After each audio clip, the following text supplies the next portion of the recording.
David Stearns has given his address to Mets fans. Whether or not you believe it or not, he did make significant swings at the deadline. But many around MLB talk about how David Stearns refused to address a high-end ace-type starter this past offseason. Now you have articles coming out from Jon Heyman suggesting that the Mets were in on Gerrit Cole. They wanted Brandon Stroh, Jet Williams plus, and the phone was hung up. The folks over at SNY are going to give us their thoughts on the run prevention, the future of this team, and we'll give you our thoughts next on Metcast.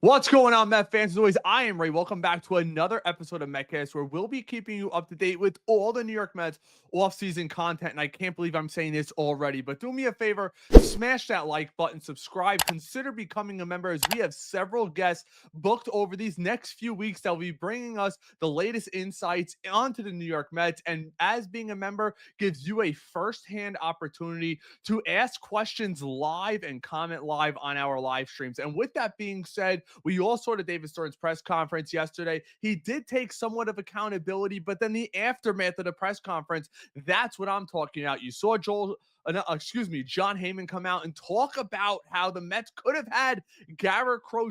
Yes, they could have had him. It would have been Brandon Stroh, Jet Williams plus, and I've been saying this for over a year now. The Mets are very, very high in a guy like Jet Williams. He's got the high on base, the gap power, the defensive ability, the quote-unquote run prevention that David Stearns is talking about, as the Mets have had Jet Williams playing a lot of shortstop, and he's touched a little bit in center field, but I believe they see him as a middle infielder going forward, probably taking over second base eventually, but that's not why we're here today. I want to get to something over on SNY between Sal Licata and Andy Martino, them talking about David Stearns' press conference, the run prevention. We'll give you our thoughts on it. Let's give it a look.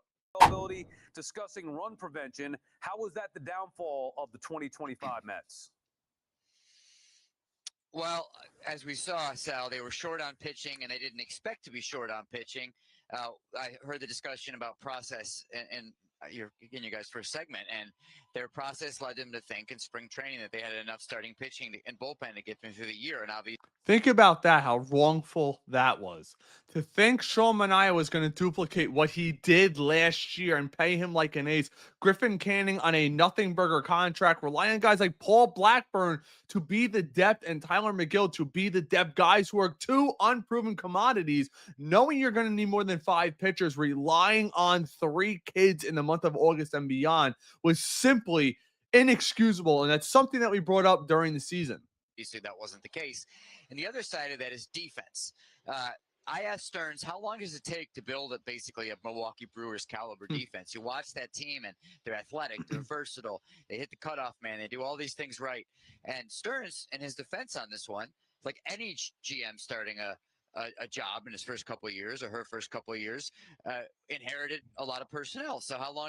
Well, let's be honest there, Andy. I don't feel you're being fully truthful there. Talking about building a Milwaukee Brewers type defense, they went out this past offseason and gave Juan Soto a 15-year contract. He's not going anywhere. Brandon Nimmo signed for 5 more years at $20.5 million a year. He's not going anywhere. So where else are you going? You already had Tyrone Taylor, probably the most athletic defensive center fielder that I've seen we have probably since the days of Juan Lagares. That's the kind of defense that he plays. You have question marks all over the place. Is Jeff McNeil going to be at second base? If you decide to go long-term with Pete Alonso, 5, 6, 7 years, dare I say, none of that's going to change. Alvarez is who he is behind the plate. He's turned out to be a solid defensive catcher since coming back from AAA, but we'll see where that ends up leading for the New York Mets. Who knows what's going to happen over at third base? Maybe that's a position that they could address.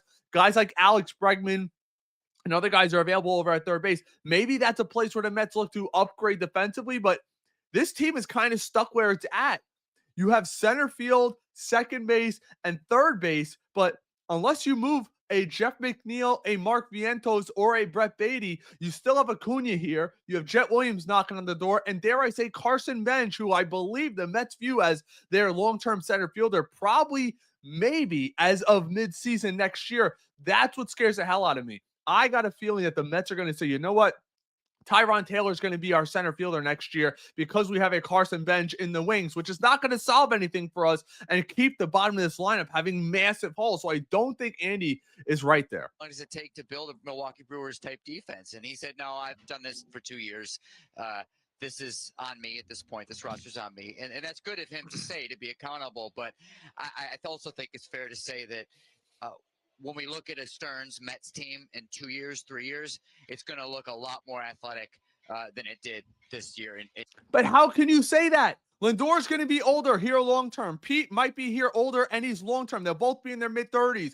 Brandon Nimmo's already in his mid-30s. He's here 5 years, and Soto is not going anywhere, and he's not going to all of a sudden gain athleticism in the offseason. It just simply doesn't make sense, and that's why I'm here. A lot of you guys say, well, Ray, why do you cover SNY? Why do you cover a lot of these other places that cover the Mets? Because I'm here to speak the truth of the Mets fans. Now, you may not agree with me, and that's fine. Leave a comment below. I love going back and forth with you guys down in the comments, but we need to call a spade here on the program. The Mets are not going to get more athletic. Maybe in bits and pieces, yeah, Carson Bench in center field is not going to be more athletic than a guy like Tyron Taylor in center field. And same thing with Jet Williams. Jet Williams is a shortstop by trade. Are they going to move from the second base? Yeah, he'd be an upgrade there, but Brett Beatty's going to be your third baseman. I don't see them going out and getting an Alex Bregman, maybe even Mark Vientos, who I think catastrophically tanked his value this past season, where you could have gotten a boatload last offseason for him, hitting those 27 home runs in limited duty, coming through in the clutch, having a big September, a big October. He's been anything but that this year and completely tanked his value.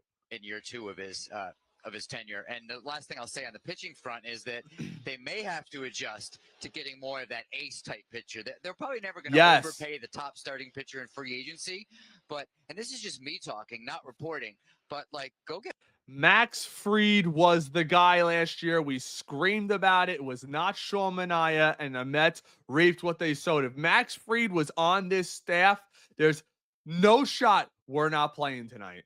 Paul Skeens. Go get Sandy Alcantara. Use that farm system to do something exciting. Paul Skeens, Sandy Alcantara. Alcantara might be, but you see what they were asking for Alcantara last year? They wanted guys like McLean. They wanted the Sproats. They wanted the Tongues. That's the cost. The guy's under control for another couple years at $20 million. Paul Skeens is going to cost you Noel McLean, Brandon Sproat, Jonah Tongue, Carson Bench, Jet Williams, probably your top five, because it's easy to say go get those guys, but it's another thing to actually do it. The Dodgers have the best farm system in baseball. They'd be involved. The Yankees would be involved. The Red Sox, who have a better farm system, would be involved. Literally every single person would be involved, considering Paul Skeens has 3 more years left on his contract. And maybe think a little more boldly in that way. See the building behind me here? This is no longer the place in New York where it's sleepy compared to Yankee Stadium and where the Yankees go do stuff like that. This is an ambitious, well-resourced organization run by Steve Cohen. So call the Pirates and see what it takes to get you Skeens here. That's what would prevent some runs, Sal. But Skeens is going to cost you farm system resources, not necessarily major league resources in regard to money. So I think it's a little different. Look, I'd give up everybody for Paul Skeens. Yes. And this might come back to bite me, but I'm willing to put my name out there. I would give up Jonah Tongue and Brandon Sproat in a deal for Paul Skeens. 1,000%. Because, and we'll have more videos on this coming down the pike as we talk to our source throughout MLB, see who may be available.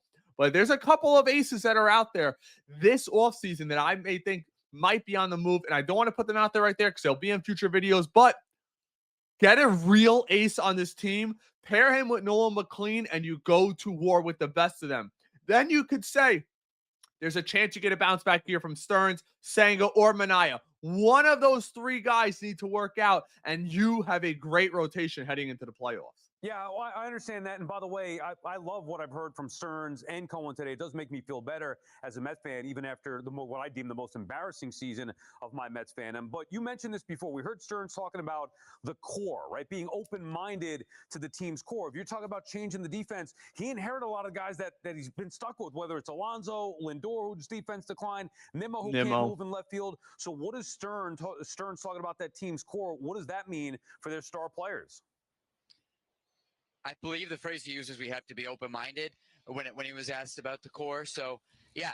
Open-minded tells you 2 things. Lindor's not going anywhere. regardless of Sal Licata's ridiculous statement yesterday saying to trade him. That is utter ridiculousness. But Soto's not going anywhere. Your other two guys, I feel if the Mets could find a legitimate suitor for a Brandon Nimmo, I think they'd be all ears. I do. And now a lot of people say, well, a lot of people won't take his contract. Would Cohen pay off the last year to make it a 4-year deal where the Mets might actually get something in return? Because Nimmo's got value. 760 OPS, in the mid-20s again in home runs, but he's just not suitable for our roster. Now, I don't think he's going anywhere, but I think number one biggest issue for the Mets, get Lindor out of the leadoff hole. You can't have a guy with that kind of pop in the leadoff spot. They got to get a real leadoff hitter in here. Now, maybe that's Jet Williams. He had a real crazy on-base percentage down in Double-A, but we'll see if that could translate.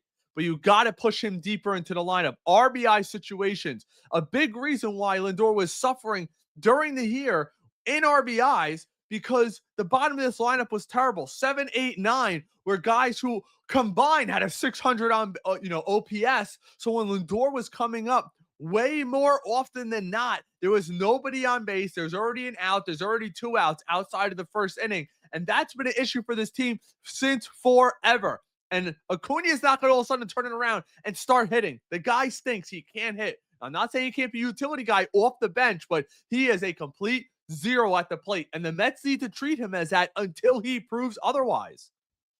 They have to, when you have an experience like what this team just had, you have to really open up all means of discussion. That's why when I wrote today, my last sentence was, would they think about seeing what you could do with a Lindor or a Nimmo? I'm not reporting that they're doing anything on that front. Both players have levels of no trade protection, but you have to think at every level about what you can do going forward. Maybe you reject it. Maybe you say, no, we're better with those guys. But you have to think about it. You have to think about not bringing back Alonso or Diaz. You have to think about if now's the time to move on from a McNeil. And I'm not taking shots at any of these guys. I'm just saying that what we just saw produced a certain result. Guys are getting older, and you have to be open-minded to have a conversation about absolutely anything. I don't think there can be a single sacred cow on this run. And that's what I got for you guys today. Paul Skeens, Sandy Alcantara, we need to go big fish hunting. And I think there's a couple other guys out there. Go look at Milwaukee and look at Detroit. 2 of their aces who have 1 year left on their contract. Are they going to let them just walk for absolutely nothing? I don't know if the Tigers have what it takes, and I certainly don't know if Milwaukee has what it takes. But this offseason is going to be a reckoning for the Mets. It's either they're going to run it back, which is my absolute biggest fear, or maybe they go somewhere else. A ton of money's coming off the book. Diaz is 20+ million. Alonso's 30 million. You have Marte's 21.5. Jesse Winker is making like 8 million. You have Stanek coming off, Helsley coming off, Castillo coming off, Raley coming off. A lot of money is coming off the books, but how much do you actually trust David Stearns to make the right moves? All our answers we should have before spring training this year. Make sure you smash the like button, hit that subscribe button if you're enjoying this content as we keep you up to date on all the latest in regard to the New York Mets. As always, let's go Mets. God bless.